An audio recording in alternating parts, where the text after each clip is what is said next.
Can we please unmute?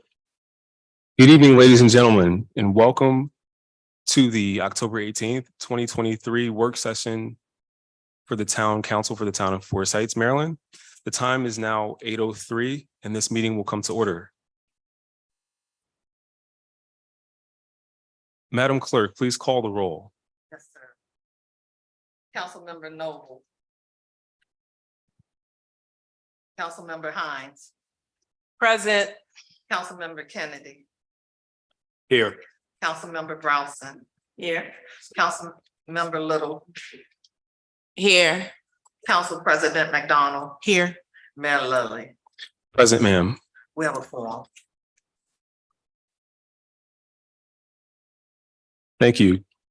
Next, we will have a moment of silence, please.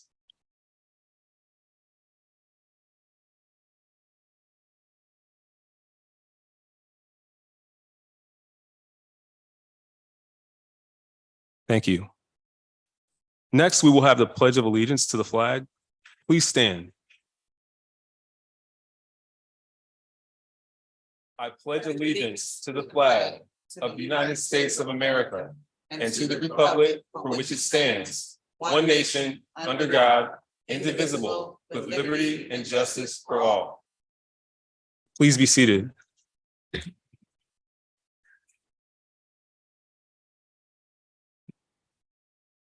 At this time, we will have approval of the consent agenda.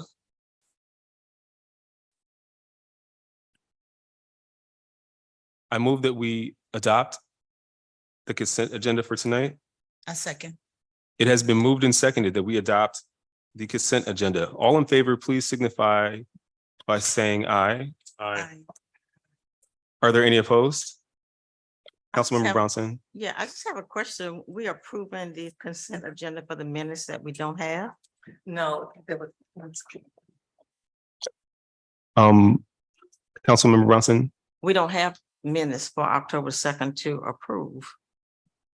Well, the minutes will be presented at the next meeting. Then that's when we should approve the consent agenda then, right? Madam Clerk, would you like to speak? Yeah, it was updated and it's on the agenda. You just don't have the updated agenda. What is updated? What is updated? Madam Clerk, do you have the minutes or are we still gonna have them? So we're gonna have them on November the 6th, Councilmember Brownson. So therefore, we're not approving the consent agenda for minutes since we don't have it. Is the, So technically, you're correct. Okay, would you like to offer an amendment to the agenda, Madam or Councilmember? we haven't approved the agenda yet. You said offer an amendment to the agenda? I'd like to move that we remove approval of consent agenda from this agenda. I second. It has been moved and seconded that we amend the consent agenda, removing minutes from November 6th, 2023 from the agenda.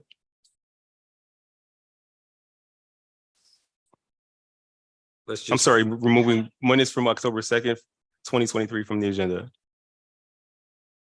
All in favor, please signify by saying aye. Aye. Are there any opposed? Can you repeat that? can I clarify?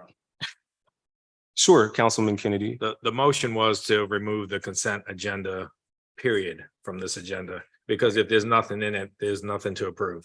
Correct. So we'll just cross out item number 5 on the agenda. Okay. Well, let's do this. Councilman Kennedy, would you like to make the motion again to remove approval of the consent agenda as an amendment? I move that we remove item number 5, approval of consent agenda, from tonight's agenda. It has been moved. Is there a second? I second. It has been moved and seconded that we amend tonight's agenda, removing the consent agenda and approval. All in favor, please signify by saying aye. Aye. Aye. Are there any opposed? Hearing none, the ayes have it. Next, we will have approval of the main agenda.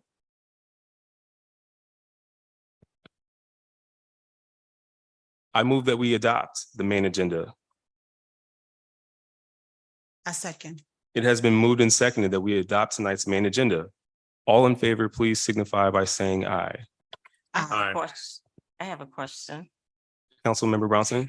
I thought last time you agreed that we would have 2 times for public periods.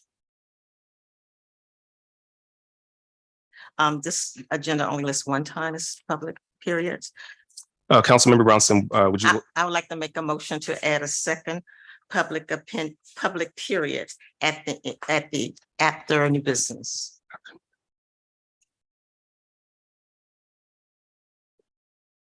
okay, is there a second? A second. It has been moved and seconded that we amend tonight's main agenda, adding a second public period after new business. All in favor, please signify by saying aye. Aye. Are there any opposed? Madam Clerk? Congressman, I'd like to speak tonight. They joined online. Okay. Well, I move that we amend tonight's main agenda, inserting a presentation by counsel for Congressman Ivy's office and representative. And we will put it after the National View project.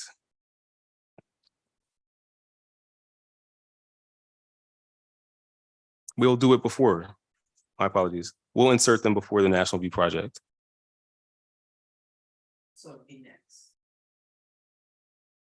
Yes, we're gonna put them ahead. I expect there'll be questions after your presentation. So I move that we amend tonight's main agenda, adding Congressman Ivy's representative to speak before the updated presentation from National View.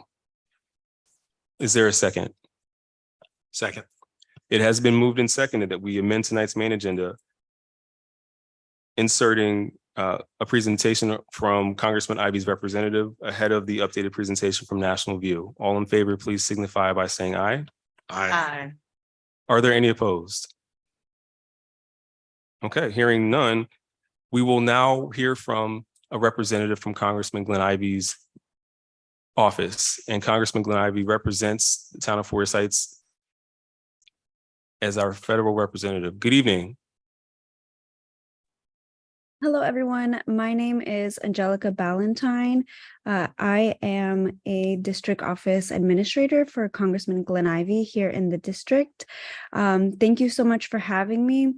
I just want to talk real quickly about grants and community project funding.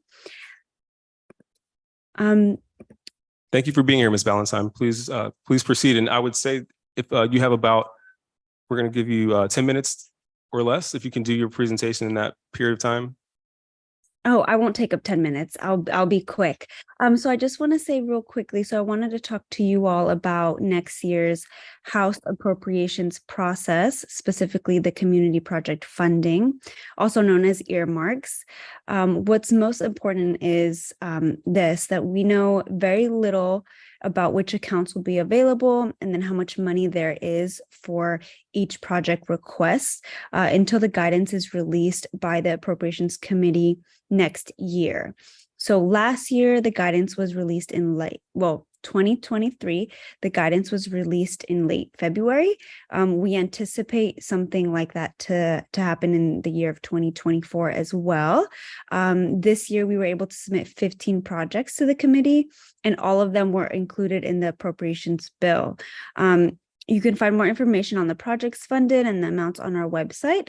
If you go to ivy.house.gov,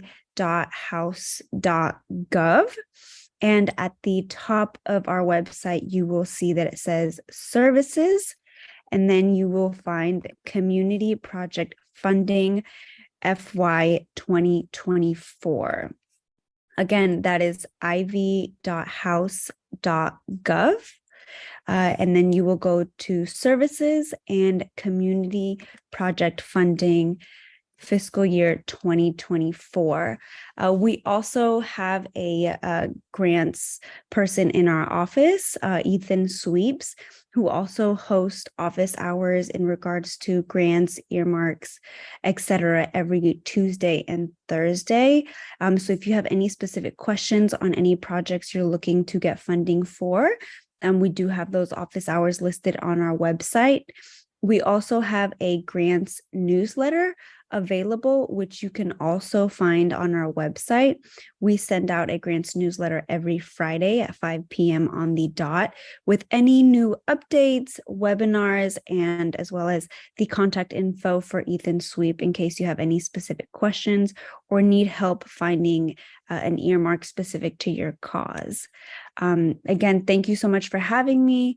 I will go ahead and leave my contact info and our office info in the question so that way you guys can, take it from there.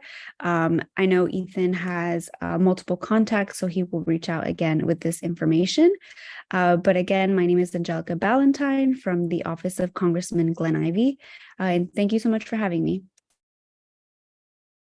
Thank you, Ms. Ballantyne. I had one quick question before you get offline. I believe the town of Forsyth submitted a request for a funding request in the prior fiscal year. And is that one of the ones that was included or in the appropriations bill that went forward? I believe so. All of the ones that we submitted were included in the appropriations bill. Okay. Thank you very much. And please let Congressman Ivey and his office know we appreciate you coming and for supporting the town. And we look forward to taking advantage of some of the future funding opportunities. Have a good evening. Of course, thank you for having me. Okay. All right. Well, next we will have the updated presentation from the National View Project. And this evening we have with us Ms. Tracy Scudder, and also if you could introduce the other gentleman, I forget your name, sir. I didn't want to mispronounce. Mr. Andrew Clayman. I'll introduce them again here shortly. Yes. One moment. Is that microphone on where we can hear Ms. Scudder as she's speaking? Yes. Very good. Thank you, ma'am, for being here. Thank you for having us. Good evening, Mayor Lilly and members of the Town Council. For the record, my name is Tracy Scudder. It's good to see you all again. Some new faces, Miss Little, nice to meet you. And I bring greetings from the entire Petra development team. Eli Bort couldn't make it this evening. He's usually with me, but I have Andrew Clayman, who is the development manager at Petra. He works side by side with Eli. And Mr. Matea, Tom Matea, is also here, and he's someone that Petra brought on board about a year and a half ago because he has such a depth of experience in developing high quality projects in Prince George's County. As most of you know, I represent Petra Development and Harborview Development LLC, the developer and owner of the site, which is located right off the Capitol Beltway at its interchange with Indian Head Highway. I've been a part of this excellent team now for about 5 years, and I am super proud and thankful that this is the team that will be developing the historical Henry Butler property. I can tell you that this team's getting big accolades in the county right now for designing high quality buildings and putting a lot of thought and creativity into their developments. Very recently, I've had the pleasure of working with your legal counsel, Mr. Kevin Best. And we are bringing you a couple of resolutions this evening that we'll be discussing in more detail a little bit later. But mainly, we are here for two reasons tonight, and that's to provide updates on the National View Project and tell you about all the good progress we've been making, and to also give you a short presentation that will be led by Mr. Clayman, who's ready to go behind me. Okay. And to let you know about our pilot that is so important for this project and this urban renewal designation that the town can now do under the recent legislation HB 825. It's really right on time for us because, with that designation, the project will qualify for a pilot And Mr. Clayman will share more about how that helps move forward some of the highly desirable uses that will make up National View. We are excited about now being officially a part of the town of Forest Heights under the approved annexation. It has so far been a pleasure to work with the town as National View moves forward.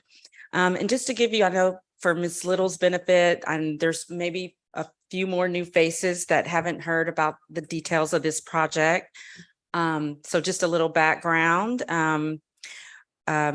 Many of you recall that Petra Development obtained approval of a rezoning of the entire site in 2020 by the Prince George's County Council. After that, the project received approval of a conceptual site plan. And then there was a third application called the preliminary plan of subdivision. And that's where all the new lots are carved up and set in place for future development. We are approaching the finish line now. And with our final application, that being the detailed site plan application, now being prepared, we're really gearing up for the submission of that application. And we will come back to the town and show you that detailed site plan as we get closer to submitted it to the Park and Planning Commission. So Mr. Clayman is about to take my place, but you'll hear from me again a little bit later. But for now, I will turn it over to him. He has a presentation. Thank you. Thank you, Ms. Scudder. Good evening, Mr. Clayman. Good evening, Mayor, council members. Let me say that I'm really happy to be here as and now officially a part of the Forest Heights community with the annexation sort of approved by you all. We really feel like the project has a sound and firm home. So I wanted to walk you through this evening where we are in the process and what still needs to come and what we have made sure to carry with us as we go forward. So next slide. And if you have questions along the way, please word them out or put your hand up and ready to take them and interact. Yeah, we'll try to let you through your presentation. If you have questions, try to write them down or just keep them so we can get through the presentation. We'll be happy to take some. Right. So part of our presentation is just an overview. So what you see here is the location of the site.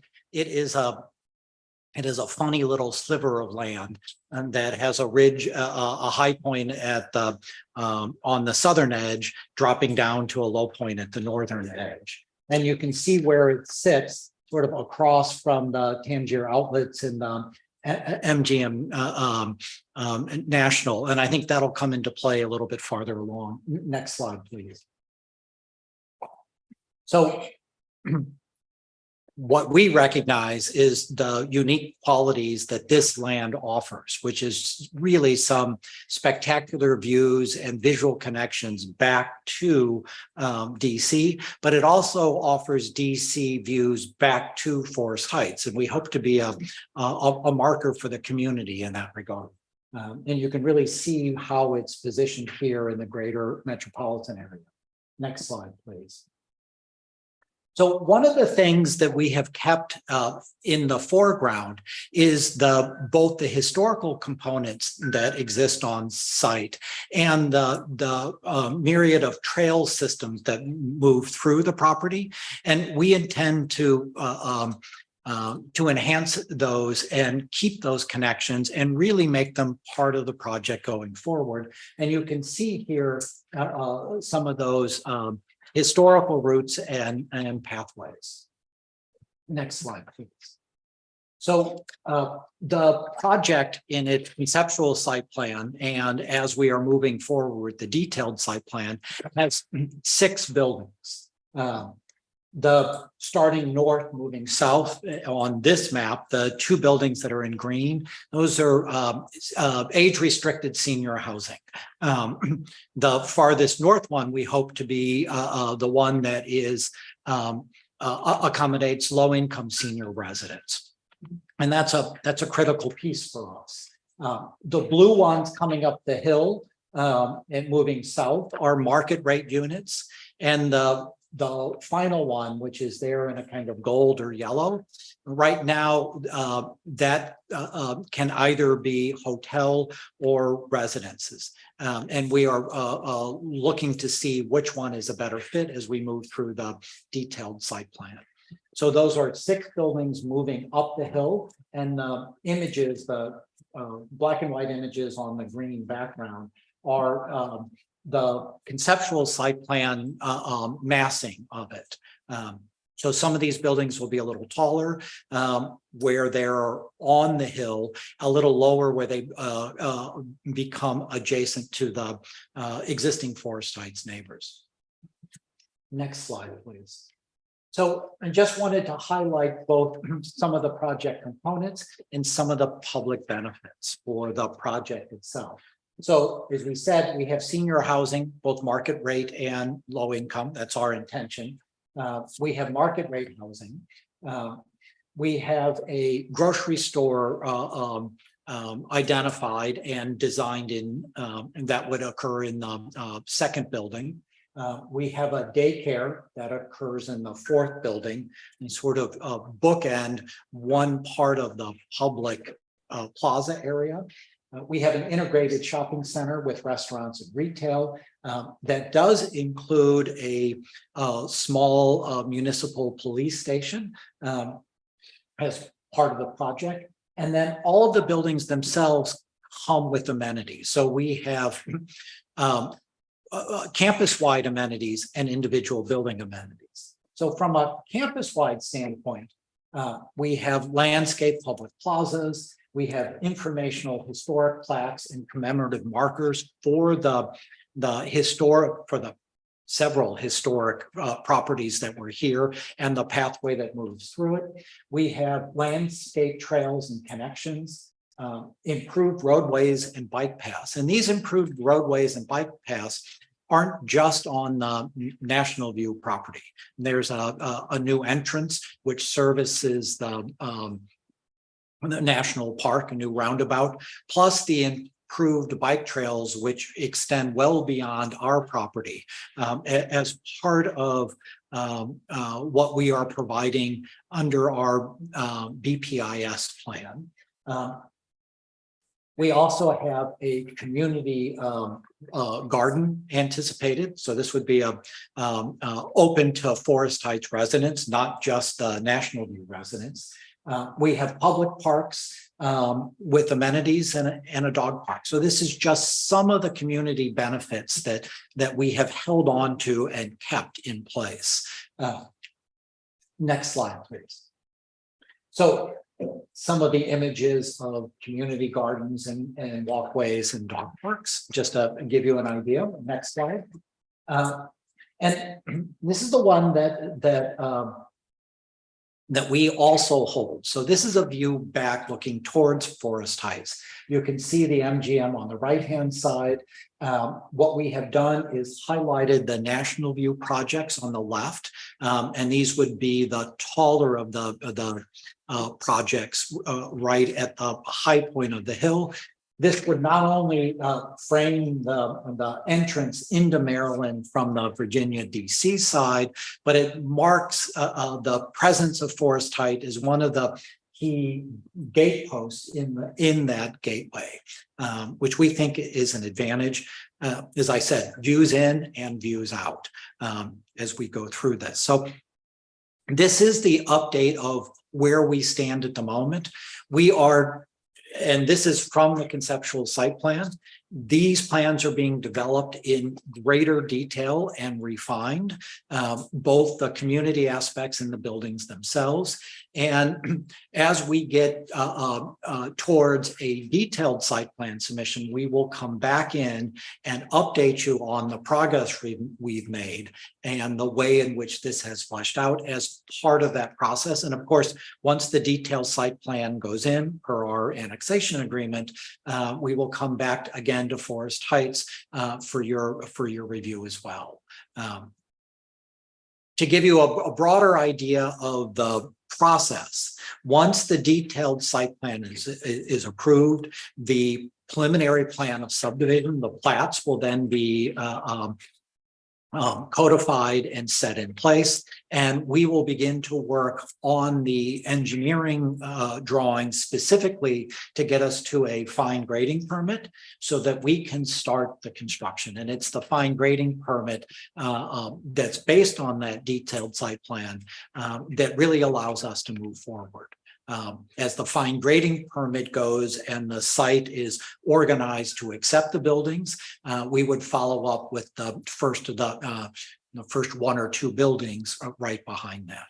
So now that I've given you an overview, Tracy said we were here tonight to talk about the resolutions we're asking for. So per the resolution, I believe that was passed that allowed Forest Heights to declare some or portions of their city and urban renewal zone. We have been in conversations with the county folks. One of the things that that is required in order to receive assistance from the county, and this would be in the form of a pilot program, payment, pardon me. Yeah, I was going to ask if you could just explain for Yes. those who may not be familiar what a pilot is So, briefly. Briefly, it is a payment in lieu of taxes. So what happens for a pilot is the county would refund a portion of the taxes we would pay to help offset the operating cost of the project itself. So we pay our taxes 100%. A portion of that gets refunded to us from an operational standpoint. And it's that what the pilot does is it helps us afford all of the public components that we have tried to keep in place. But more particularly for us, an urban renewal designation not only allows the pilot to go forward, which is a benefit to the project and hopefully a benefit to the community. It also allows the opportunity for low-income housing tax credits in particular, as well as some other funding mechanisms so that we can be assured of keeping in the low-income housing, the affordable housing for seniors. And it's really those two components, the pilot, which helps keep some of these public components in place, and the designation, which would allow us to find alternative funding mechanisms for our low-income housing components, which is the reason why we are asking Forest Heights to both consider and approve the process to get us through a urban renewal designation and an urban renewal plan. So Okay. I'm going to stop there for the moment, and I'm happy to answer questions. I put out a lot of material. I don't know how many folks have seen this. I know that Eli Borick, who's presented in the past, has been very articulate about all of the aspirations of the project. I hope I've kept that up. So thank you. Sure. If I could, I'd like to go. Are there any questions, Councilmember Brownson? Councilmember Hines. Council President McDonald. Yes, I have one question. Thank you very much. So you mentioned that there were 6 buildings, but I'm see here on the illustration that there are actually 7. Is that included in there? Could we back up just that one? So if you see it, so there are 2 green buildings, right? One of them sort of funny shape. There are 3 blue buildings and 1 gold building. And I think that those are the 6 individual buildings. Okay, Yeah, I can go to the screen and point if that would be, okay. that's okay. Yeah. I can show you later what I'm speaking about specifically from the document that we received from you all before. Okay, you're right. We originally had 7 buildings. We actually combined 1. So the larger of the green buildings was originally two buildings. We found that there was an economy of scale if we put it together, and it solved some of the site access points. Okay, So that's how we went from 7 to 6. We didn't lose units. We just combined one of the buildings. okay. You have a good memory. Thank you. Yeah. Okay, Okay. thank you. Councilmember Kennedy, I don't have any questions. Thank you. Councilmember Little, No questions at this time, but thank you for more insight on what's going Sure. on. Thank you. As we progress, we'll be back. We'll give you lots of interesting images and happy to answer questions as they come up. thank you, Mr. Clement. Councilmember Brownson, did you have a question? Yeah, I thought of a question I had. With the urban renewal designation plan that you're asking us to consider Mhm. is for you to be able to afford low income housing for seniors, is that correct? So it's not that, it's so that we can obtain the right funding for it. So some of the low income housing tax credits are issued to properties in certain districts. And right now, the National View property does not qualify. So if we were to change the designation, it would qualify us. Okay, so I'm trying to figure out what benefit would that be for the town? So there are two benefits for the town. One of which is that we could broaden the kinds of housing cost options to the community itself, so that we can actually lock in the low income, the affordable senior housing that we would like to. And because it also qualifies us for the pilot helps us offset some of the cost of the public components of the projects, all of that which benefits the community well at large, because the parks, the pathways, the trail, the public plazas, all of those components aren't just for the National View site, but they're for the general public. That's my point. If it's for the general public, it's on the Harborview site. How is that going to help the residents that currently live in Forest Heights? Because they can come up and use they can use those amenities if we're able to include them as part of the project. Okay, but what are you going to give us for our community that already exists so that we don't have to leave and come up to your community? So some of the things that that we've been asked to do by the county are things that extend into the community itself. So the bike paths, for one, for example, those are not on our property; those are on existing streets and pathways where these are upgrades that we've been asked to provide. The improvement, the path connections that we're working on extend beyond our property into the, hopefully into the right of way, so that we can improve some of the pathways that exist which would open them up for your existing community to use. I'm not sure if I've answered your question. You didn't satisfy my answer, but you answered the question, but that doesn't satisfy my question. Okay. Thank you, Councilmember Brownson. Councilmember Kennedy.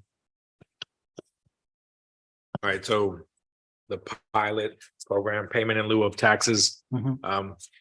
So that's going to help y'all to offset the cost for low income housing for seniors, and also, I guess, low income period.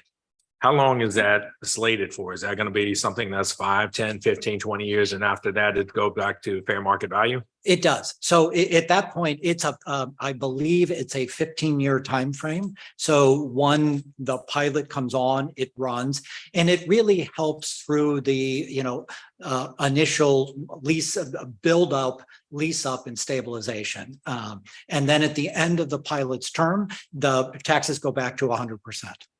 Okay, but the people who have been designated are in the lower income units, their rent, what they're paying is going to stay the same, or is it going to jump up drastically, which forces them out? No, if, for example, if you use low income housing tax credits, there's a time frame. That time frame is actually longer than the pilot's time frame. The intent would be to put those housings into the affordable category and keep them there.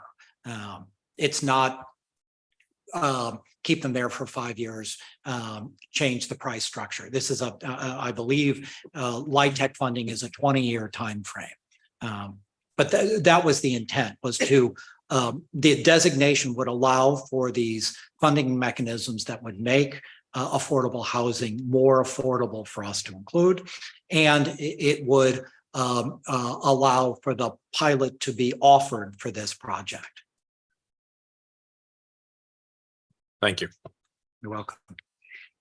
Councilmember Little. I know you mentioned that there will be a small municipality police station involved in the project. Yes. Will our police officers be expected to use that facility? So that police station, I believe, is written into the annexation agreement. Okay. So it defines the size and the length of time. I believe that it's either a reduced or a waived rent. So it's a bonus for your folks, and it comes with a designated space and designated parking that goes with it. All right. And would that require us to have more officers? That's a question I cannot answer. All I know is that per our annexation agreement, it was negotiated in on behalf of Forest Heights. And I'm sorry, I don't have more context for this, but that was just a bit before my time. All I know is that it's in the project now, and we have, we have a nice space and a very usable and easily accessible configuration for your police department. Thank you. And if I might add to answer some of the questions, it answers, I think, a little bit of those questions. We should look at a pre-annexation agreement, because there's other language there that identifies certain payments that made to the town, that then it might be used the way the town sees fit. And I know there's also another paragraph with a couple of annual payments that are intended for additional street trees or trees in the park. That'd be up to you guys how to use it. So there are things we should look at a pre-annexation agreement to make you aware, because it was a negotiated agreement between the town people, the Mayor Washington at the time, and Betford. So there are some other benefits that we're not talking about. We should make you aware of it so you can see it. And Mr. Matei, I'm glad you brought that up. I had a couple of questions. I just wanted to reserve mine until after council. And specifically, I believe one payment that would be come into effect would be $20,000 development fee after the unappealable approval of the annexation resolution. That's a fee we owe you. That's a check we have. We just need to know where to send it and who will receive it. I know that when the annexation, agreement went official, the town was in the midst of an election. But this is something that, if you tell us where to send the check, we'll send the check. We're ready for that payment. We were asked to hold off the time, so we're ready to. Okay. Well, we can get the information to you for how to make the payment, and the town is ready to receive it. Good. Okay. My other question was going to be, are there any changes to infrastructure plans that have been highlighted in prior agreements about roadway usage or roadway permissions, No. rights of way? All of the prior agreement sort of parameters are still in place. The roadway design itself is still happening, but the roadways, the paths, the walkways, all of the components that were there, they remain. We're just working it out so that they actually function within the site. And this site has some steep topography to it, so we have to make sure that an accessible person can move up and down. And those are the things the engineers get to play with to make sure that it functions properly. But all of the component pieces are there. We haven't changed or altered our approach or our content. Okay. And based on what you've said, there's no proposed start dates because you're still working your way through approvals. So that's So- going to determine your final Right. timetable for what that kicks off next. It will. So we are, Tracy had alluded to, we are in the process of working on the detailed site plan. It will take us, several months to finish that process. And then we submit it to the regulating authorities in the county, of which they pick on the work and we make adjustments to it and it goes back and forth. We will know a little bit better once we've started that process, when we think the detailed site plan will be approved, of which point we can let you know. I mean, at that point, we'll have a very clear path to when the fine grading permit would be issued and when we would start. I believe we are looking at a possible start date of a year from now, late fall, at least from a conceptual level, but that's, but we don't have a clear and defined schedule yet. We would like to do this as quickly as possible, right? From a development standpoint, the more money we spend on the design work and, the more time goes by for interest rates to go up, for construction costs to change. So the faster we can move this process and start building, the better it is for us. So I think our interests are aligned there. I just don't have a definitive schedule for you yet. Thank you, Mr. Clayman. And I would just add that I know council and the community is always interested in ways that the project as it moves forward can continue to enhance and add to what the community gets to experience. And I know that we have discussed the police department as a public part of the project, but I think we'd love to find more ways for existing Forsyth residents to have place at National View as the project comes into fruition. Right.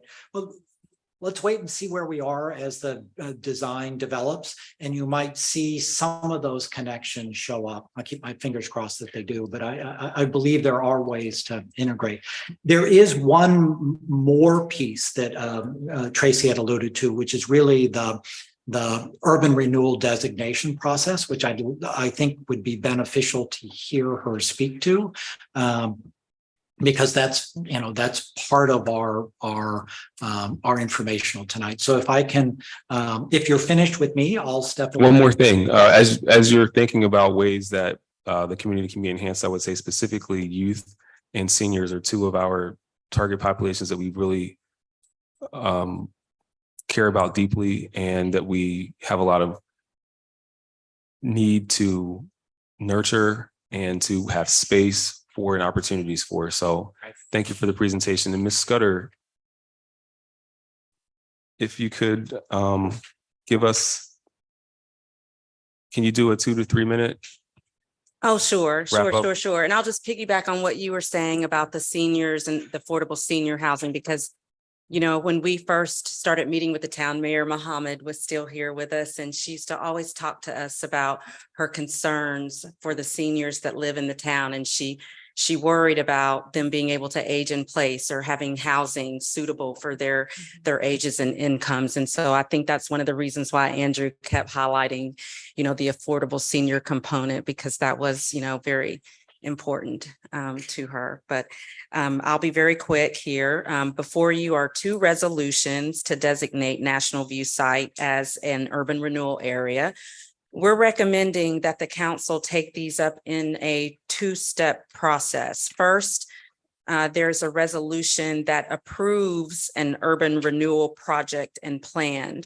And you will see within the body of that resolution that there is language that speaks to the plan that the council would be approving for the site. And I should note that this plan mirrors the approvals that the project has obtained so far. So there's nothing in the urban renewal plan that is any different from what has already been approved under our conceptual site plan, preliminary plan. It's actually the same plan that's being proposed and it's going through park and planning. So I think that's an important point to make. The reason we're recommending that the council proceed under a two-step process is that the urban renewal plan has to be approved first before the site can be designated as an urban renewal area. So tonight, we just wanted to present the first resolution and the plan that is incorporated therewith. And we are happy to come back for a future work session and be available for any technical questions that you all have. I know that these documents were probably just provided to you all maybe today, and you probably still need to kind of digest them. So I understand, Mayor Lilly, that there would be an opportunity for you all to hold a work session. And again, we would be happy to come back to that work session and answer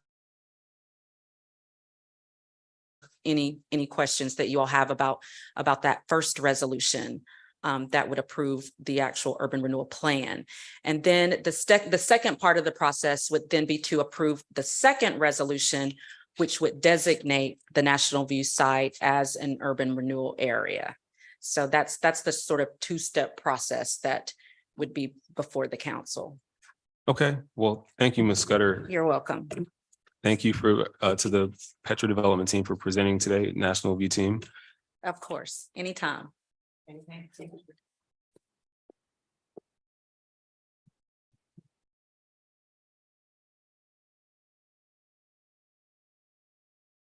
Next, we will move into legislation.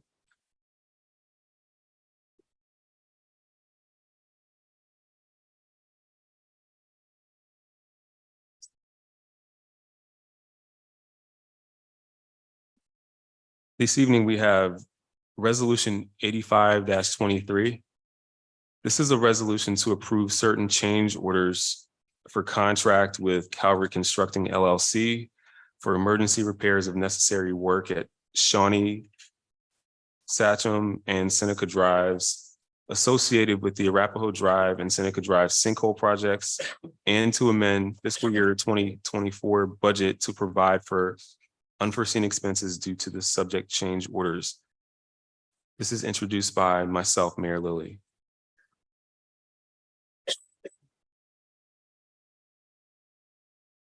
I move that we adopt Resolution 85-23.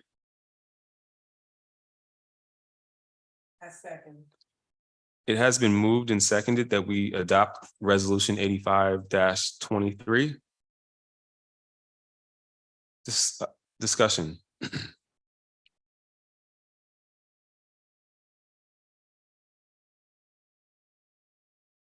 Councilmember Brownson.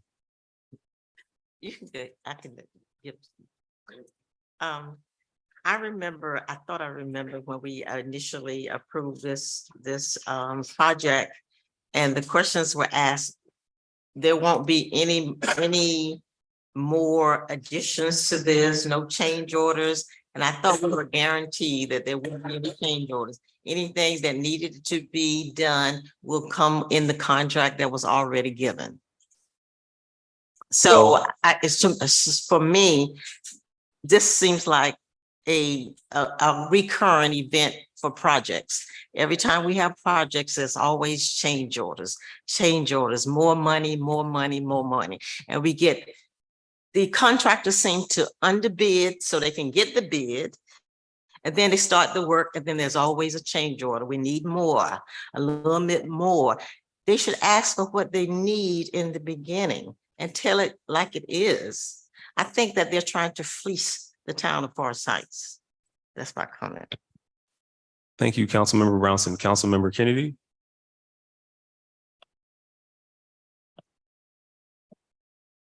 Sorry. Can whoever has most knowledge on this project, please explain why these change orders are happening? Mr. O'Connor is coming forward, who's the project manager on this particular project. Mr. O'Connor. Yes, Mayor. Could you Council. give us a brief synopsis, about a 1-minute synopsis, sir? Yes. Yes. Our project is currently at budget and ahead of schedule for the Arapahoe Drive project. These particular instances were identified as areas, while one is the Seneca Drive project, which is completely separate from the Arapahoe Drive project. That was a water main that went through there. I believe some council members came out there and actually saw the construction that was going on, which is separate from Arapahoe. The Shawnee Drive project was identified by myself, DPW staff, and members of the mayor and residents who came out because Shawnee Drive is deteriorating. So this change order is not escalating the work that's already existing. This is other infrastructure that was identified that can be handled as a part of the already awarded contract, because we are saving the money on having the contractor here who's mobilized that can go ahead and take care of it. The Shawnee Drive Road is deteriorating, will not make it through the winter if we have a good snowstorm. It's down to substrate. Added expenses for Delaware. Quite frankly, I said it last meeting, a lot of the repairs that were done were not done to standard. They are subpar, and when they milled up the road to fix it, they're straight down to dirt. So the contractor came back and said, this is down to dirt. They can put asphalt on it right now, but they refuse to guarantee it. And I support that decision because they'll be back here next year fixing that asphalt if a good substrate level is not placed down. So this is not putting us over budget in the original scope. These are things that were identified as we're moving along in a couple different projects, which are consolidated into a budget amendment for change orders to facilitate the work being done properly. And council member, just like anything, when you're renovating a home and you open up the walls, you're gonna find stuff, and do the best to stay on budget. And this is best way to save the money. Thank you, Mr. O'Connor. Additional question from Councilmember Kennedy, and then I'll go to Council President McDonald. Thank you for that synopsis of why we're having to spend more money. So with the substrate not being there, are they gonna dig down further, fix that, or are they gonna lay it on top and raise the actual asphalt? So they're actually going to dig down and they're going to lay the proper substrate that was supposed to be there in the first place. Then they're going to lay the asphalt for the Delaware Sachem intersection. That's why you saw the potholes popping up. There was no substrate. I just hope that we don't run into any plumbing while doing that, because one of the roads that washed away on the other side, you can see the actual water line. Yeah, well, there's nothing marked there from WSSC, so that's a benefit. Unlike some of the other projects, we're deconflicting as promised with WSSC from running water. Thank you. You're welcome. Go ahead, Council President McDonald. Mr. O'Connor, so in the reports that were submitted, do we have any, I guess, prior knowledge, like you said, that we was gonna have these change orders, so we could expect these change orders? No, unfortunately, these are 100% unanticipated from any of the original projects. It's the law of unintended consequences. The Seneca Drive stormwater management issue, once it got there, realizing, I think there's some photos attached that council should have received when they bored through one of the pipes where we had trees that overgrew and took over some piping. We would never be able to tell that going into the project. So that's why that's there. Delaware Drive, there's just no way to tell. I think I explained to this board last meeting that the only way to really tell what our street conditions are to have somebody come in and do a asphalt study using it's a nuclear testing system for the depth and length of the asphalt. Shawnee Drive was not anticipated at all until residents pointed it out, and mayor pointed it out and went up, looked at that roadway, and it's just not going to make it. The commercial vehicle traffic is ripping it up. I do believe I submitted photos on that one as well. Thank you, Mr. O'Connor. Are there any further questions from Mr. O'Connor on Resolution 8523? Councilmember Kennedy. When should we expect asphalt to get put back down? So they already started laying asphalt right at the edge of Town Hall here. I did provide an updated schedule to everyone as to the anticipated dates of asphalt. Some things were delayed, but I would say next week, you should start seeing more progress on asphalt being put down on the lower end of Arapahoe Drive near Livingston. The stormwater management in the middle is almost complete. I believe they got the bluestone down there. They're working on the substrate. Give it the next 2 weeks. I anticipate that the asphalt work should actually be done. Thank you. You're welcome. Councilmember Little. Is it possible that once they start the work, if this is approved, that there'll be further changes needed, change orders needed? Well, I hope not on these projects. What I will caution the mayor and council for is that, like I said, whenever you renovate a home, you open up the walls, you find more issues. The infrastructure in the town is hurting. I don't want to say dilapidated. Some areas possibly hurting severely. So when we open up one section, there is going to be something else that we find. Now, on these projects to that point, we have found severe stormwater management issues, Mayor and Council, and we have been addressing them as we go in the confines of the already approved money up at the top of the hill. There's running water and there's water seepage and the soil is super saturated, and we have figured out ways to fix it without costing any more money and absorbing it right into the cost.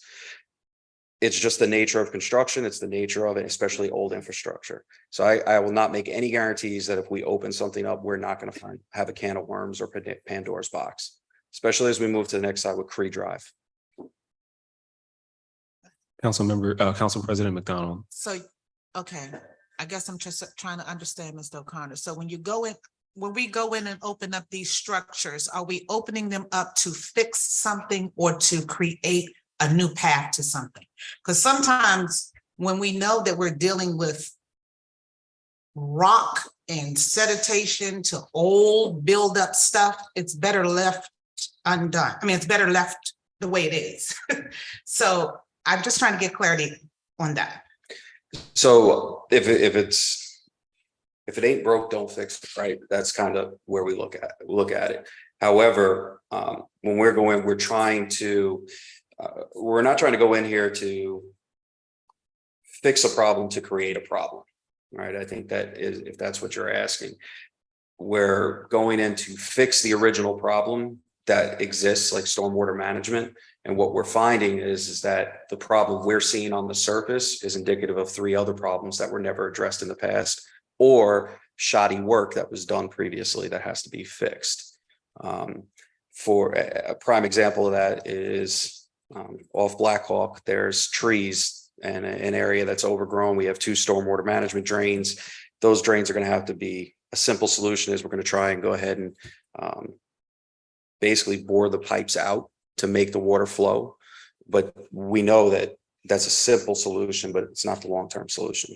So like our stormwater management at Arapahoe, that was somebody went up there and put a Band-Aid on it and never actually fixed it appropriately. That makes sense. We're not trying to create Mr. more Hunter. problems, Yeah. So we're trying to fix them, but yeah, it's difficult. Thank you, Mr. O'Connor. Are there any further questions from council on resolution 85-23?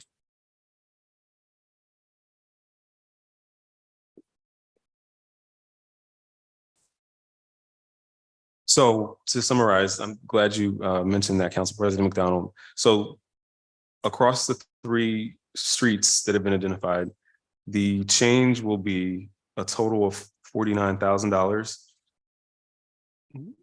$9,995 for Shawnee Drive, $10,000 for Sachem Drive, and $29,000 for Seneca Drive.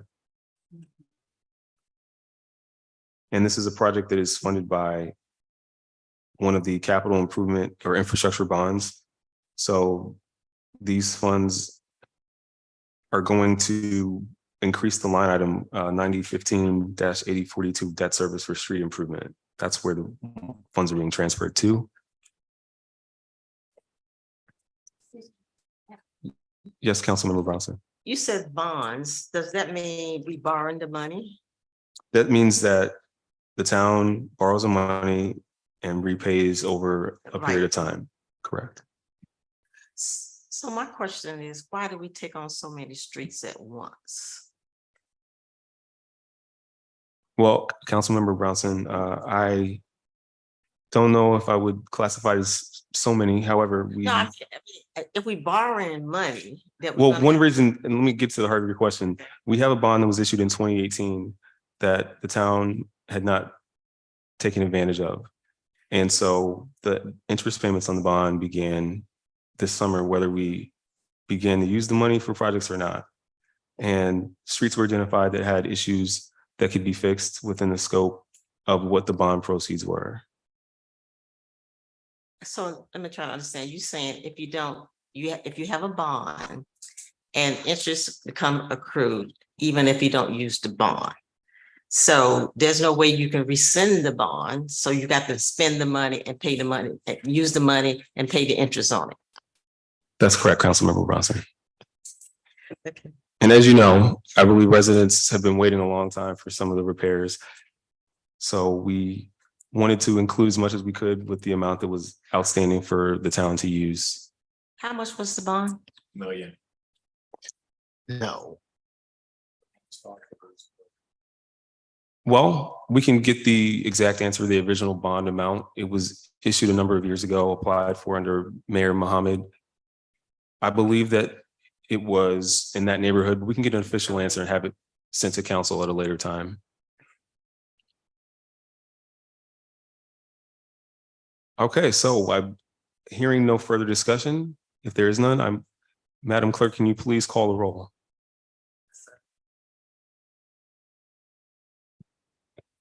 We have Councilmember Hines, Yes. Councilmember Kennedy, Yes. Councilmember Bronson, No. Councilmember Little, Yes. Council President McDonald, Yes. Mayor Lilly. Yes, Motion passed, 6 yes, 1 no. thank you, Madam Clerk.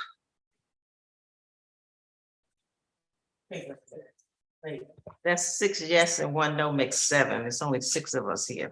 Oh, I'm sorry. That's 1, 2, 3, 4. That is 5 yes and 1 no. Makes 6.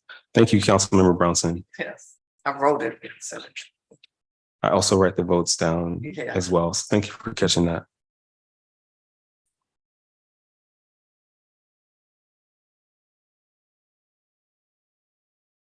And I received confirmation that the original amount of the bond was $1,050,000. Thank you. Yes, Not bad. No. $1,050,000. Okay, at this time, we will have public period. And for any audience members, either in the building or online, if you wish to speak, you'll have 2 minutes to do so. We just ask that you give your name and the street that you live on. Yeah, Ms. Miles. Mr. Miles, Good evening. good evening. Name's Kenneth Mile, 106 South Huron Drive. First things first, I want to thank the mayor and the city council for listening to my concerns and the problems that my wife and I had last meeting and getting everything done that we asked for. I wanted to thank Public Works for expediting the work on our curb. Since the curb has gotten fixed, I haven't seen any water coming down the street. Also want to thank Public Works for cutting the branches on the stop sign on Woodland Drive so we can see the stop sign, and also getting the first 3 street lights replaced. I wanted to also thank Chief Reese for putting up a police car at Woodland and Woodland and South Huron. It slowed the traffic down. It had people stopping at the stop sign. It was actually a nice day that day. So just want to let everybody know that we appreciate everything you did. I want to thank Councilmember Noble. She's not here, for everything that she also did too. Thank you. Thank you. Thank you, Mr. Mile, for being here. Thank you for the appreciation you provided to the Department of Public Works. Thank you, Public Works, for responding quickly. And what was that, Council President? Oh, okay. Thank you for responding quickly and comprehensively to the residents' concern, addressing both infrastructure and the police department for addressing traffic and safety. Thank you both for being here. Thanks, sir. Thank you. Is there anyone else who wishes to speak during public period? Ms. Collins, good evening. Good evening, everyone. Good evening. So I'll try and make this quick. I really hope you'll consider these. I've written down several questions that I'm. Oh, just give, Oh, if you no. could give us your name and the So streets sorry. that you live on, and you'll have 2 minutes. My name is Willow Collins. I live on South Huron Drive. And I have several questions that I'm hoping can mostly be up for consideration for the council that is for Petra. I don't think I'll have time to get through them today, so I just wanted to say, I noticed they used a lot of very vulnerable language when it came to things like public amenities. And I've noticed in all of the meetings that they've had here, they've been very careful in the language that they're using for the things that they choose not to guarantee.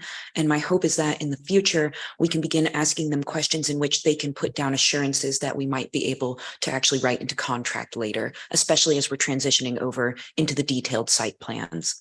If you go back and you look at some of the site plans that they set up originally in 2019, they used words like a bold face into Maryland, and now they're talking more along the lines of, I noticed that it's also meant to be done in phases. We haven't been given really any answers as to what happens if the funding runs out in the middle of a phase. Is this project going to be left uncompleted? There's a lot of questions that it seems that they are avoiding, and I'm sorry to put them on blast. I mean to say I'm deeply excited for National View, and I really see it as something that could really benefit our town. And I think that we would be not doing our due diligence to not keep tabs on a company that, if you look them up, have never actually created a building from scratch. They've only done renovations.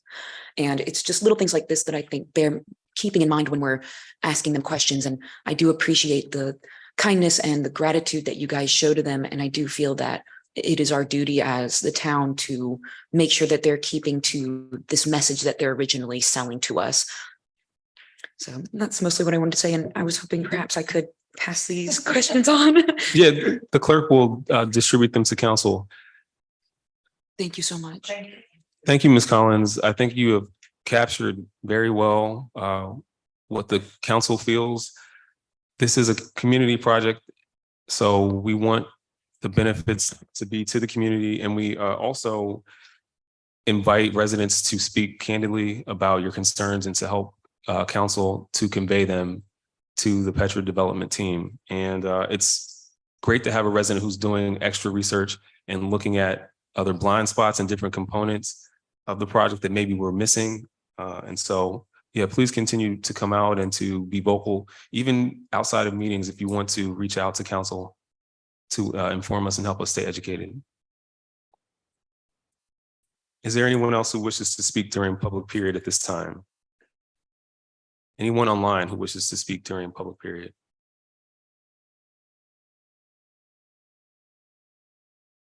Okay, well, the first public period for this evening is now closed. And next we will move into council member and mayor reports, and we will begin with Ward 1. Council President McDonald. Good evening, everyone. The only thing I'm going to report on is I'm seeking volunteers for a green team. Okay, so we are moving forward with reestablishing our we're meeting the requirements to be a part of the Sustainable Maryland. So I am looking for volunteers. I need a team of people so that we can move forward, so that when we present ourselves at the fall conference MML, we can receive our sustainable award for being a sustainable environment.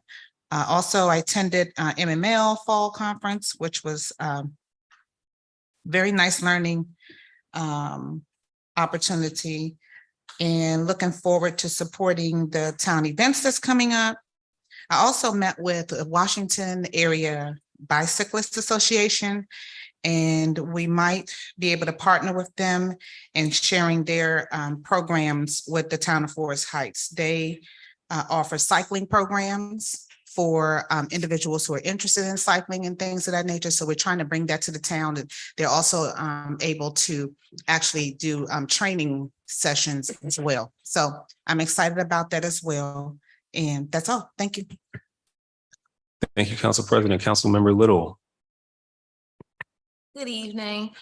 To kind of piggyback off of Council President McDonald, I also need volunteers for the emergency preparedness. Ooh.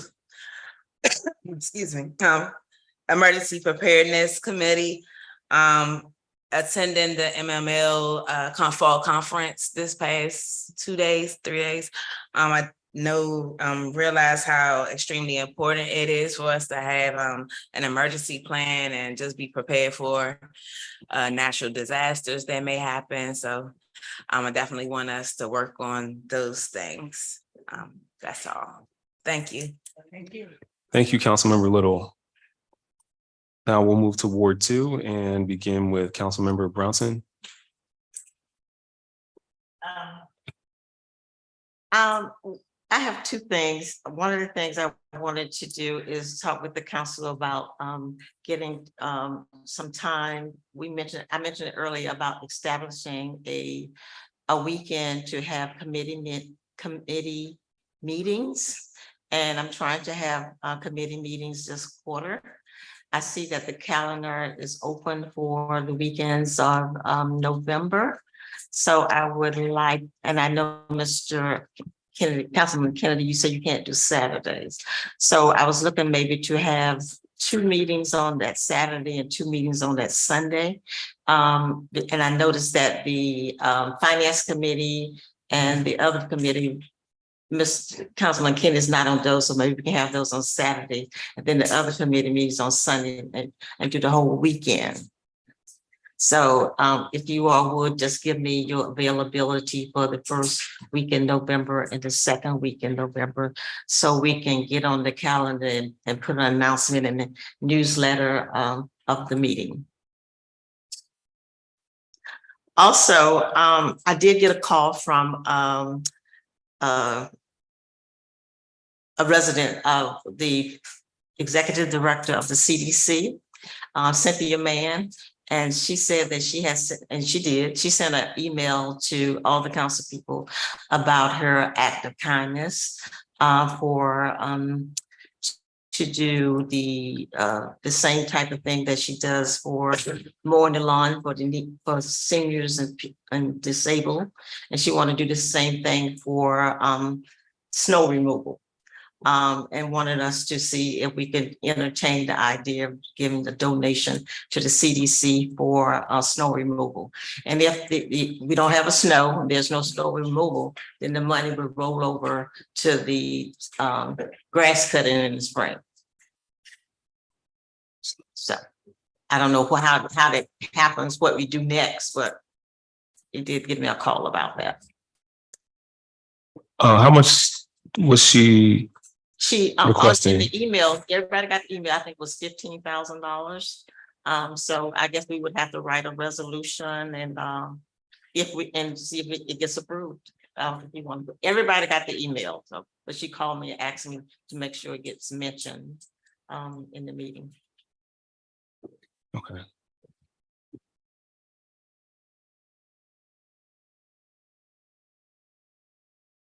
Next, we'll have Councilmember Kennedy. Thank you, Councilmember Brownson. So basically you're asking for volunteers also to be on the committees. You already have been assigned. I know, but we need more than just. Well, one person to be able the council committees, only council can be on those 4 top: public works, Right, public safety, ways and means, and finance. But the other committees can have a component of council and public serving. Okay. We have, I think, several people that look out for grants. I know within the last couple years, the town has went out and tried to get more grant and gotten more grant fundings.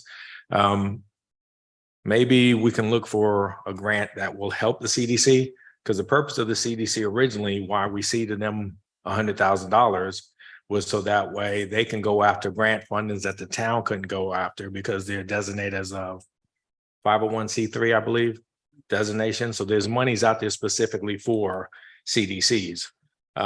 So maybe that might help the CDC, which will in turn help the town also, other than just keep putting, also, reminder to everyone, upcoming events, obviously the 28th, there is a pretty much, what time does the Harvest Festival start? Councilwoman Hines? Well, a flyer has been going, it has gone out and it said from 1 to 6.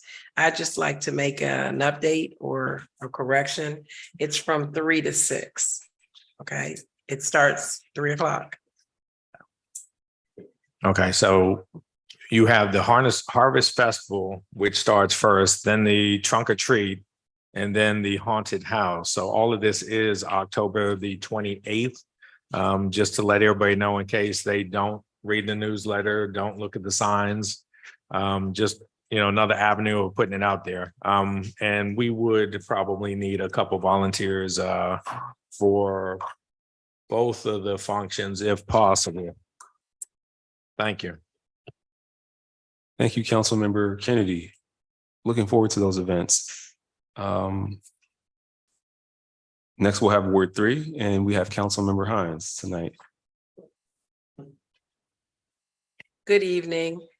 I'm just gonna piggyback off of Councilman Kennedy and tell you, please come out to the Harvest Festival, which starts from 3 to 6. It's gonna be amazing. We are looking for volunteers, so if you want to volunteer, please get in contact with the town or myself. I appreciate it. Also, I had a resident ask about that. They noticed that we do the holiday for Christmas, and we have where we go around and we, select houses that, and they want to know how come we don't do Halloween. There's houses that, really go out for this holiday, and they want to know if we could kind of like bring it to the council and the mayor and suggest maybe we could do something next year. And that's it for me. Thank you. Okay. Thank you, Councilmember Hines, Council President McDonald. I just want to say one thing. It is 15,000 that Cynthia Mann is asking for. Okay. Well, great updates from Council. Councilmember Kennedy, you had something to add? Just for clarification, Councilwoman Hines. So for Christmas, they do decoration contest. So you're talking about doing one for Halloween also? Yes. Okay. Yes. Thank you. Oh, just to clarify that, I didn't think the town sponsored it. I thought there was a volunteer that started that and the volunteers did all the work for the Christmas decoration. The town did, I didn't think invested any money or We did investments. just for the trophy For the trophies and, from the mayor. Yes. Well, now that we have the entire year's calendar out to council, we can look at 2024 and determine which things we'd like to add or remove. May I just say something? Sure. Oh, speaking of activities and budget and spending money and stuff like that, I thought that the town treasurer was going to be here at some point because we really need to discuss activities, spending money and over budget on these activities and stuff. I mean, I was looking at the first quarter. Yes. It's out of hand right now. Yes, thank you, Councilmember Brownson. We looked at the first quarter report and saw that there is a need to create some tracking of spending as it's happening and not just in the report after it's done. And so I'm meeting with staff and we'll be developing an intentional way that I'll present back to council after some consideration about how to do that properly. And I recognize the importance of it because we put forth our priorities in the budget and we need to stick to those. Councilmember Brownson. When is the treasurer going to be at the meetings? Well, the treasurer has an excused absence for today, but you're asking for just in person or visual? So we can have dialogue about the report. I never met him. Well, I The treasurer came on last Friday and I asked him for dates to come meet with council and meet council in person as well. So I'm glad you brought that concern up. We'll be working on a date that works and reach out so the council can have a chance to meet Mr. Frankenfield in person as well. He met some of the staff members last week on Friday when we were conducting interviews for some town administrator candidates. But I believe that you're right, Councilmember Bronson. Any other reports or questions from council at this time? Just wanted to make one point, I guess, about the presentation with from Petra. And they mentioned something about a because I wasn't here when all of this was established, I guess. So the pre-annexation agreement that he referenced, do we have that, Mayor Lily? Yes, we do. Madam Clerk can provide for those who were not on council, the pre-annexation agreement with Petra Development. Could you please send that out to council again so everyone has that top of mind? Okay. Thank you. So at this time, I just wanted to highlight council has spoken about events that are upcoming. Councilmember Kennedy, Councilmember Hines are involved, as well as the police department on October the 28th with the events that will be celebrating Harvest, Halloween. We have 3 of those events. Harvest Fest begins at 3. Trunk or Treat begins at what time, Chief Reese? At 6 p.m. And Haunted House begins at what time, Mr. Councilmember Kennedy? The flyer says 8, but we've never been able to start at the time that it said on the flyer. The line is normally noticeably longer, at least an hour before. So volunteers prepared to be there an hour earlier than the flyer. And The flyer states 8, but historically it started earlier. Thank you. Also on Thursday, October the 26th, we'll have Jamming in the Heights, an open mic with music and performances. That's going to be on Thursday, October the 26th. That begins at 7 p.m. That'll be here at the Municipal Center. I also wanted to mention Councilmember Brownson. Is that a monthly event? It will be monthly. Yes. And it's the last Thursday of the month? Yes. can I just say something about that? Let me finish to get through some of the dates and then I'll be happy to open it up to you. No problem. And the other thing I wanted to ask was actually something for you. There were streetlights that were out, I believe, on is that Choctaw and Shoshone, or was it at Livingston and Comanche? If we could get that information over to Public Works, hoping that you could assist with getting or checking in with Pepco to see if they can replace the streetlights or the bulbs that are out over there. Okay. All right. What was that, Madam Clerk? Okay, well, sounds like Madam Clerk has reported it. So Public Works, if you could follow up and just see if there's progress being made on that, we'd appreciate it very much. Lastly, I did want to book in onto what Councilmember Brownson was saying. Our first quarter report came out and showed in some areas that we can pay better attention to what's being spent. And I vow to do that. That's my responsibility as mayor. And it is one of my highest priorities, including wrapping up the audit and getting our financial reporting together. So I take that very seriously. And like I said, I will evaluate with staff and staff what we can do to better track items that have gone over budget, and we'll report back to council. I also want to highlight that the overall budget is in line with the progress that we've made throughout the year. We're a quarter way through the year. The expenditures of the overall budget are approximately 20%. So we're in line, but we will pay close attention to all spending, and we will make adjustments as needed, which means if we have to reduce the things that we do, we'll do that. And I'm glad that council is aware and it's a team effort, so I appreciate that. With that, we can move into new business. Is there any new business this evening?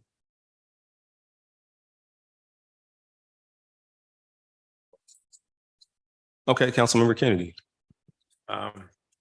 Since we were talking about budget and finances, and I'm gonna probably ask this almost every meeting until it's actually caught up.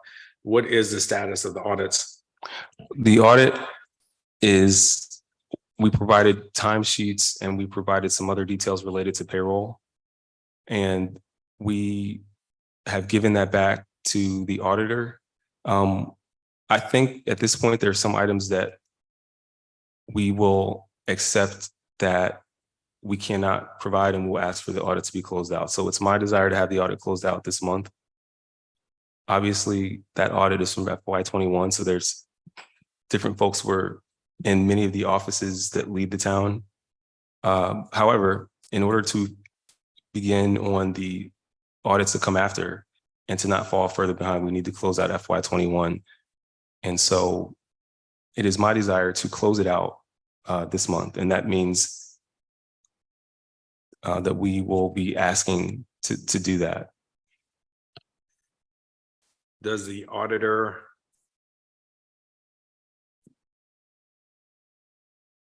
believe that we can finish FY22 by the end of the year?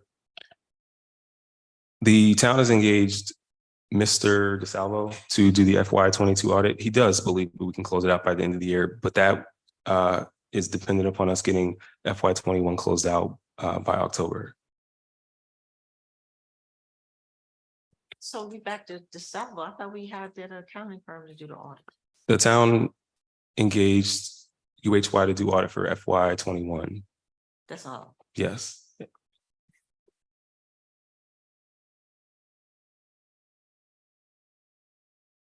Council President McDonald. So we are moving forward with knowing that we don't have some of the content, which we're admitting because we don't want to stay stagnant, right? Correct. Okay, so having said that, so we're closing out 21 and 22, we're saying we'll have perhaps done before the end of the year. That's our goal. That's a goal, okay. And then our goal from there is to move toward FY23 in the late spring. And then FY24 obviously is due in October. So that will be completed in FY25.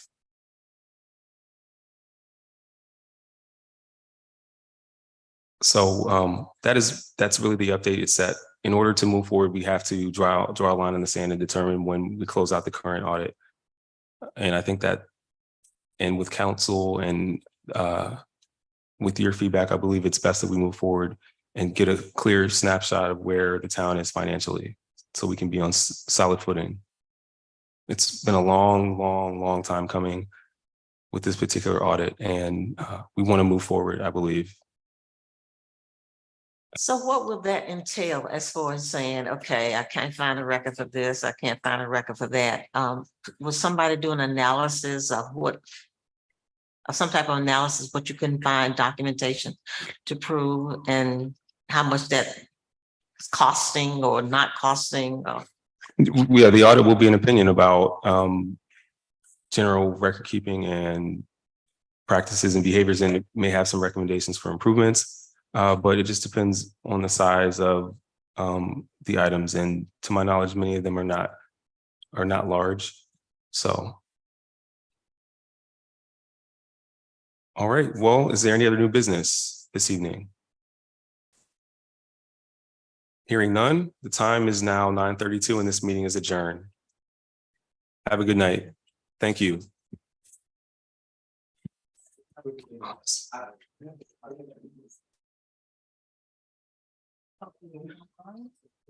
Okay. Point of order. Ladies and gentlemen. This meeting is back in session. The time is now 9:33. The meeting is back in session. We need to have our second public period. We amended the agenda earlier tonight. I wrote it down, I looked at it, and I completely ignored it. And council thankfully, council was here to make sure that the body proceeds as it should. So at this time, we will have public period again. Is there anyone in the auditorium who wishes to speak during public period? Please come forward. So actually, I just wanted to let you know, Councilwoman Little, that if you're interested in the emergency responding, there's a really active ham radio, amateur radio community that you might want to reach out to. You guys are already connected with it. I spoke with someone at the MML conference, but thank you, and I'm gonna get more information from you as well. Yes. You got a volunteer, right? No, please. It's only once a month. But thanks, friend. Thank you. Thank you, Ms. Collins. Is there anyone else who wishes to speak during public period this evening? No one online wishes to speak. Okay, well, at this time, it is 9:34 and this meeting is adjourned. Thank you, Council President. Have a good night, everyone.